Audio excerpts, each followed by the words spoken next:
Who's ready for Christmas? Just kidding. Christmas was one of my favorite holidays, but man, this video is gonna kill some brain cells, so if you don't already have a drink, I suggest you get one. Sounds serious. Fine, I'll grab a beer and join you in a few seconds. So every year I have this tradition where I drink and watch some really stupid, cringy Christian movie or something. This year I'm gonna switch it up a little bit. I couldn't find a movie that I was super into, but I just found a group of people that want a gender-neutral Santa Claus. No. No, no. Anything but that, please. Dear God. Now I know that it's Christmas and it's snowing in many places, but the snowflakes are really coming out this year. Oh, I agree. I think I'm watching one right now and she's whining over a non-issue. I think MRAs should get together and be seriously offended that the Tooth Fairy is female. Because it's not like we've ever changed the sex of the fictional magical Tooth Fairy or anything. What? There was a whole movie made where the Tooth Fairy was male? What madness is this? Pour me another drink. I'm losing too many brain cells here. I'm sorry, I don't understand why, like, we get offended at so many stupid things. I agree. Thank you so much for creating a whole video where you demonstrate that for us. I mean, one year it was the Starbucks cups. They were just red and there was no Christmassy decorations. Therefore, people interpreted that as a hatred of Jesus. They were saying things like, there's a war on Christmas. Well, you know what?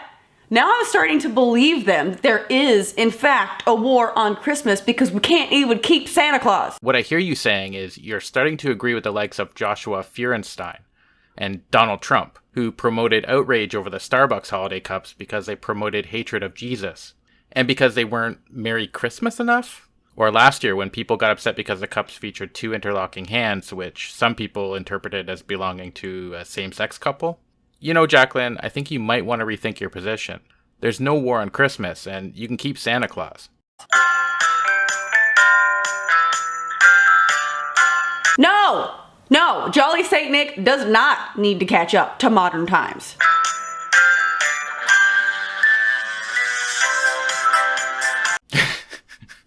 Okay, that is a bit funny. It's like the Blues Brothers had a love child with Santa.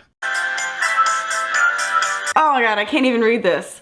A survey hypothesized a hipper look to Santa as well as a key change. Now, I may be a little OCD and very picky right now, but the fact that the music didn't change keys when they said key change really pissed me off. What was that you said earlier about being offended? I'm sorry, I don't understand why, like, we get offended at so many stupid things. Oh, right.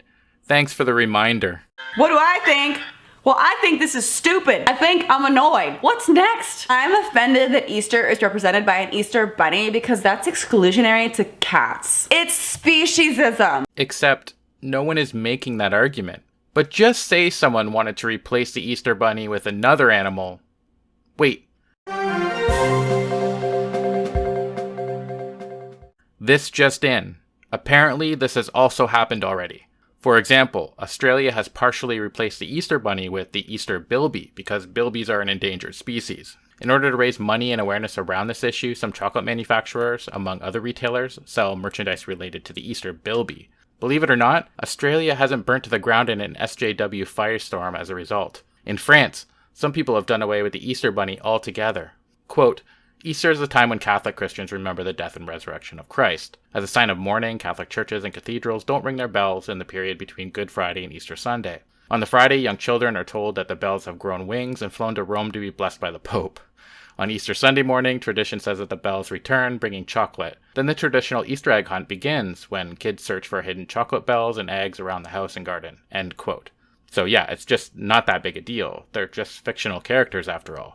For many, Santa Claus will always be a jolly, white-bearded gentleman who wears red and has a huge appetite for milk and cookies. Yeah! That's who the character is! But Santa might be too antiquated for modern times, and one company has offered up the idea of a possible gender-neutral Father Christmas? Alright, so the survey she's referring to here is one that was carried out by a graphic design company.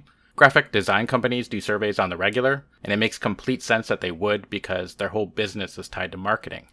It's a good idea to know what your potential customers are thinking and what sort of designs will appeal to them. It also turns out that if you look a little more closely into the story, you'll find that the survey was flawed and, according to Snopes, was likely designed to create a viral news story. In other words, it's clickbait meant to fuel outrage, which Jaclyn seems to have fallen for hook, line, and sinker. Snopes also said that most of the news outlets that covered this non-story didn't bother to review the survey or note that the questions presented to participants were leading ones. What we're left with is a flawed survey with a small percentage of people voting for a gender-neutral Santa through a survey that was likely created to provoke outrage using leading questions.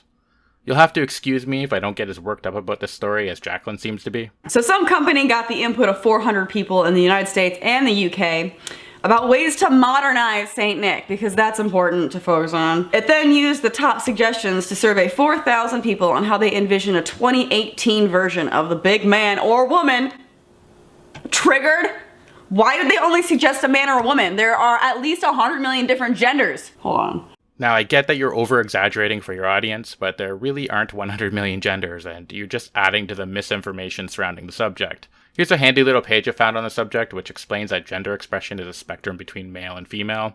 I'll leave a link in the description box in case you're interested in reading up on it. Personally, I think people should be able to define themselves any way they wish. It's really no big deal to me, and I'm not sure why it might be to you. Anyhow, that's about all the time I want to dedicate to this non-story.